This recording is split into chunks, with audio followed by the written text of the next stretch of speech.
Hello viewers, இது உங்கள் அறுசுவை அப்டேட். இன்னைக்கு நம்ம பார்க்க போகிறது ஒரு சைடிஷ் ரெசிபி. இது ரச சாதம், மோர் சாதம், சாம்பார் சாதத்து கூட ரொம்ப ரொம்ப சூப்பராக இருக்கும். இது ரொம்ப ரொம்ப டேஸ்ட்டாக சுலபமாக செய்திடலாம். அதோட இது வெரைட்டி சாதத்து கூடவும் ரொம்ப ரொம்ப சூப்பராக இருக்கும். வாங்க இது எப்படி பண்ணுறதுன்னு பார்க்கலாம். இது பண்ணுறதுக்கு நான் பச்சை பட்டாணி 200 கிராம் எடுத்திருக்கேன். 200 கிராம் உருளைக்கிழங்கு எடுத்திருக்கேன். இது ரெண்டையும் குக்கரில் சேர்த்துட்டு தேவையான அளவு தண்ணி ஊற்றிக்கோங்க. இதில் கொஞ்சமாக உப்பு சேர்த்துட்டு குக்கர் மூடி போட்டு மூடி 2 விசில் வச்சுக்கலாம். இது கூட சேர்க்குறதுக்கு நான் அரை மூடி தேங்காய் துருவி வச்சுருக்கேன். அதை ஒரு மிக்ஸி ஜாரில் சேர்த்துட்டு இதை நல்லா நைஸாக அரைச்சிட்டு வந்துடலாம். நம்ம துருவிட்டு அப்படியே கூட சேர்க்கலாம், ஆனால் அரைச்சிட்டு சேர்க்கும் போது நல்லா டேஸ்ட்டாக இருக்கும். 2 விசில் வந்து ப்ரெஷர்லாம் அடங்கிடுச்சு. குக்கரை ஓப்பன் பண்ணி பார்க்கலாம்.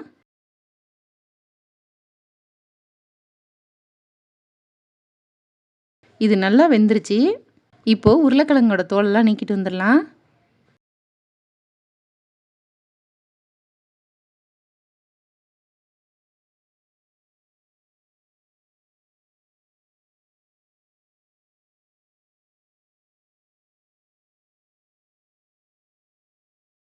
இதெல்லாம் 2 3 கட் பண்ணிட்டு வந்துடுறேன்.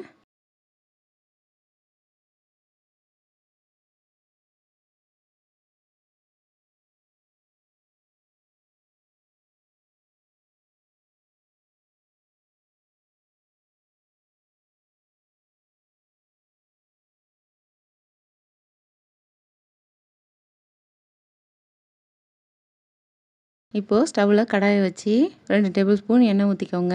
எண்ணெய் நல்லா சூடானதும் அரை டீஸ்பூன் சோம்பு சேர்த்துட்டு இதை நல்லா பொரிய விட்டுக்கலாம். சோம்பு சேர்க்கும் போது நல்லா வாசனையாக இருக்கும். சோம்பு நல்லா பொரிஞ்சதும் ஒரு பச்சை மிளகாய் சேர்க்குறேன்.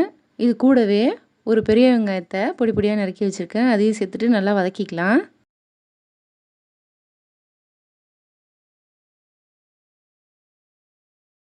வெங்காயம் நல்லா வதங்கி வரணும், அது வரைக்கும் நல்லா வதக்கிக்கலாம்.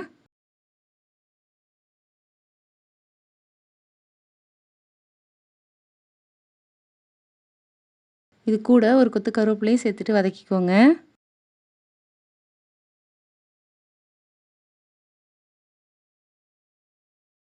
இப்போது ஒரு தக்காளியை இது போல் சின்ன சின்னதாக கட் பண்ணி வச்சுருக்கேன். அதையும் சேர்த்துக்கலாம். சேர்த்துட்டு நல்லா வதக்கி விட்டுக்கோங்க.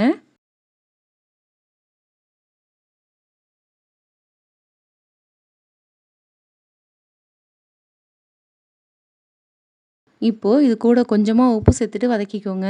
நம்ம ஏற்கனவே உருளைக்கிழங்கு பட்டாணி வேக வைக்கும்போதே உப்பு சேர்த்து வேக வச்சுருக்கோம். அதனால் மசாலாவுக்கு தேவையான உப்பை இப்போ சேர்த்து வதக்கிக்கலாம்.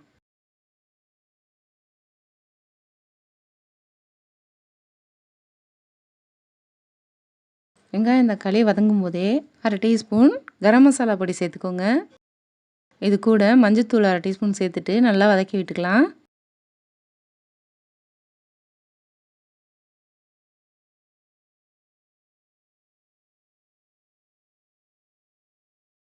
இப்போது மிளகாய்த்தூள் இதுக்கு தேவையான அளவு சேர்த்துக்கோங்க.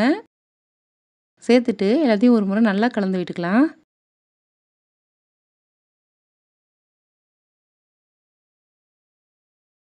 இதெல்லாம் சேர்த்துட்டு ஒரு 2 நிமிஷம் கலந்து விட்ட அப்புறம் நம்ம வேக வச்ச உருளைக்கிழங்கு பட்டாணியை சேர்த்துக்கலாம். சேர்த்துட்டு அதையும் ஒரு முறை நல்லா கலந்துக்கோங்க.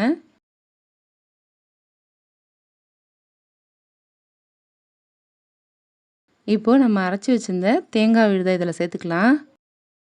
தேங்காய் சேர்த்துட்டு கொஞ்சமாக தண்ணி சேர்த்துக்கோங்க. இதெல்லாம் சேர்ந்து ஒரு 5 நிமிஷம் கொதிக்கணும். அதுக்காக கொஞ்சமாக தண்ணி சேர்த்துக்கோங்க. சேர்த்துட்டு எல்லாத்தையும் ஒரு முறை நல்லா கலந்து விட்டுட்டு லோ ஃப்ளேமில் வச்சு மூடி போட்டு மூடி ஒரு 5 நிமிஷம் அப்படியே இருக்கட்டும். அதிகம் தண்ணி சேர்த்துற வேண்டாம், நேரம் எடுக்கும்.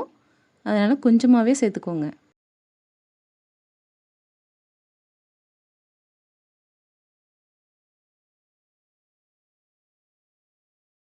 இப்போது 5 நிமிஷம் கழித்து பார்க்கலாம். நல்லா கலந்து விட்டுக்கோங்க. நம்மளோட பட்டாணி உருளைக்கிழங்கு வறுவல் சூப்பராக வந்திருக்கு. இது போல் நல்லா கலந்து விட்டுட்டு கொஞ்சமாக மல்லி இலை தூவிக்கோங்க.